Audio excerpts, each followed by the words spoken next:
جايبه لكم النهارده اكتر وصفتين بنحضرهم يوم الجمعه العظيمه.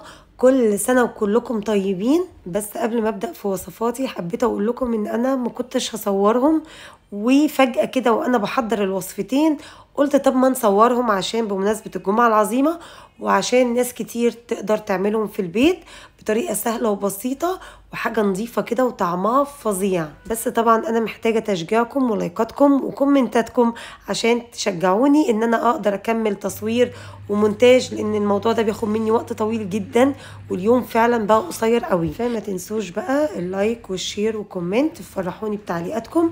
ويلا بينا ندخل نشوف وصفاتنا. هنعمل النهارده الطعميه البيتي بطريقه سهله وبسيطه قوي، وكمان هنعمل الفول النابت بطريقه فظيعه ريحته هتجيب اخر الدنيا. يلا بينا لايك وشير وندخل نشوف الوصفات. اول وصفه هبدا بيها وهي الطعميه البيتي. طبعا محتاجين فول مدشوش الكميه اللي تحبيها، بس لازم يكون الفول منقوع من بالليل للصبح في ميه عاديه جدا. هحتاج 3 فصوص توم على النص كيلو فول مدشوش، وكمان نص بصلايه صغيره، وربطه كرات واحده، وعودين بقدونس وعودين كزبره خضراء. مش هنحط اكتر من كده، وما بنحطش توم كتير ولا بصل كتير. ودي نفس طريقة المطاعم، واسألوا أي صاحب مطعم هيقول لكم هي دي طريقة الطعمية. هنحط كل المكونات دي في الكبة، حطي عليهم نص كوباية مية واضربيهم في الكبة، بس قسميهم أجزاء علشان الكبة بتاعتك ما تسخنش أو تبوظ. فقسميهم أجزاء وكل جزء حطي له شوية مية صغيرين.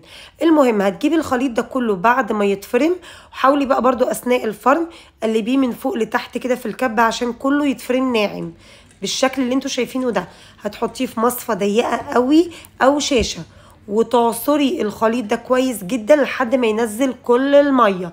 طبعا الميه دي مش محتاجينها، هنرميها. هاخد بقى الخليط بتاعي اللي هو الطعميه، لو عامله كميه كبيره قسميها في على اجزاء في اكياس وشيليها في الفريزر. لو عامله كميه صغيره هنبدا على طول نتبلها. الجزء اللي هتقليه على طول هو اللي هتتبليه. ايه التوابل اللي احنا هنحطها؟ نص معلقه صغيره بيكنج باودر، معلقه صغيره كمون، معلقه صغيره كزبره، معلقه صغيره ملح. وابدا اقلب الكلام ده كله بمضرب يدوي، وافضل اقلب فيها علشان الخليط بتاعي يكون هش. طبعا الطعميه اللي هتشيليها في التلاجة عجينه ما بتحطلهاش اي توابل، بتشيليها ولما تطلعيها تحط لها التوابل بتاعتها وتقلبيها بمضرب يدوي علشان تكون العجينه معاكي هشه، وده سر المطاعم. بعدين هتاخدي قطعه كده كوره وتعمليها في ايدك كده زي الحجم اللي انت عايزاه. عايزه احجام ميني صغيره، عايزه احجام حلوه كده معقوله. فاكرين الطعميه بتاعت زمان اللي كنا بنجيبها؟ تلاقي الطعميه كبيره كده والقلب بتاعها طري وهش جدا ومن بره كريسبي قوي. احنا هنعمل طعميه زمان، مش هنعمل الطعميه الميني قوي الموجوده دلوقتي. المهم هتشكلي الطعميه على ايديكي، وعلى الوش كده انا بحط لها شويه سمسم مع كزبره جافه، ونزليها بقى في زيت غزير وسخن جدا. يعني لازم تسيبوا الزيت يسخن قوي، مش هيقدح على الاخر او يغلي، لا يسخن خلاص. وبعد كده انزلي بقى بالطعميه بتاعتك، ما تقلبهاش غير لما تاخد لون ذهبي من تحت، تروحي قلبها على الناحيه التانيه. اول ما تتحمر من كل الجوانب هتطلعيها بالمنظر ده. مش قادره اقول لكم الطعميه بتاعه البيت ما بتشربش زيت خالص غير بتاعه المطاعم. دي طعميه كريسبي جدا من بره ومن جوه قلبها طري، ومش شاربه زيت خالص لحد اخر واحده. الزيت عندك هيفضل زي ما هو. يلا بينا بقى نشوف طريقه فول النابت. بصوا بقى الفول النابت ليه قصه كده.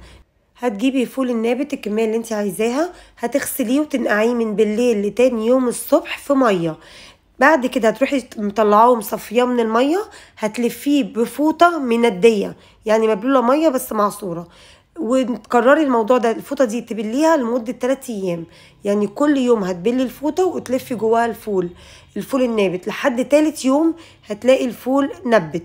هتحطيه في ميه يغلي، ميه مغليه، وتنزلي عليها بعصير ليمونه كامله وتسيبيها تغلي على النار. وممكن تحطي شرايح من الليمون بس ما تكتريش قوي من قشر الليمون عشان ما يمررش، لحد ما يستوي. تهدي النار ويستوي على نار هاديه لمده نص ساعه. بعد كده بقى بتتبليه بايه بقى؟ ملح، ممكن تحطي فلفل اسود، بتحطي مكعب مرقة خضار، كمان هنحط معلقة بشر او عصير طماطم، معلقة واحدة بس، وكمان هنحط كمون، كزبرة، شطة. هنقلب الكلام ده كله ونسيبه على نار هادية بعد ما يستوي كمان في التوابل عشان ياخد من طعمها. تمام. هنجيب طاسة تانية هنحط فيها معلقة سمنة نباتي كبيرة، معلقة زيت نباتي كبيرة برضو، وننزل براس توم مفرومة ناعم، وهنبدأ نشوحها لحد التوم ما يحمر ويبقى لونه ذهبي. هيكون لونه بالشكل ده. الفول لازم يكون استوى تماما عشان احط له الطشة بتاعته. خلي بالكم قبل ما بحط التوم بكون ضايقه ميه الفول ومظبطه الملح، وكمان بنزع منها قشر الليمون. وبعد ما بحط طشه التوم بتاعتي كمان بدوقه، لو حبيت ان هو يتزود شويه ملح بزود له ملح. وكمان بعصر له ليمون عند التقديم، يعني لما بقدمه بعصر عليه ليمون تاني، وده بيكون حسب الرغبه، لان من اسرار الفول النابت اللي هو يكون توم كتير وليمون كتير. وبكده عملنا فول نابت خطير لونه ذهبي تحفة ومستوي لحد اخر حباية، هيتاكل كله، ريحته فظيعة، كمان الطعمية وقرمشتها وشكلها بجد خطيرة. بالهنا والشفا، جربوا الوصفات. ما تنسوش ان انتوا تشجعوني بلايك وشير وكومنت عشان ارجع اصور تاني الوصفات واكون مبسوطة وانا بنزلها. شجعوني ما تنسوش. ميرسي جدا على مشاهدتكم. باي باي.